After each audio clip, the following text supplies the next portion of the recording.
This is this image of a healthy lung.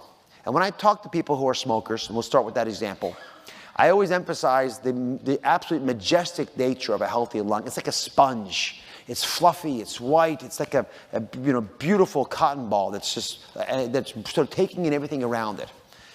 And unfortunately, what smokers don't really get this image. In fact, all they hear when we tell them that they're not smoking, or they shouldn't smoke, is that they're not good enough. That's what they process.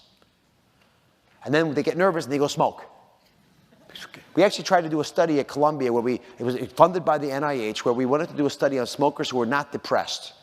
So we had this intake form. There's a quiz they needed to take to make sure they weren't depressed. And after 2 years, we gave the money back to the NIH. Didn't identify a single smoker who was not depressed. They would never acknowledge it publicly, but deep down inside, they were harboring a darkness that they were treating with their cigarettes. So instead of telling them, don't smoke, and worsening the situation, I just show them what smoking does to your lungs. This is a smoker's lung. Notice that at about 11 o'clock, there's a moth-eaten area that's chewed away. The dark tar deposits are evident. Living in the city makes your lungs darker too, by the way, but not like this.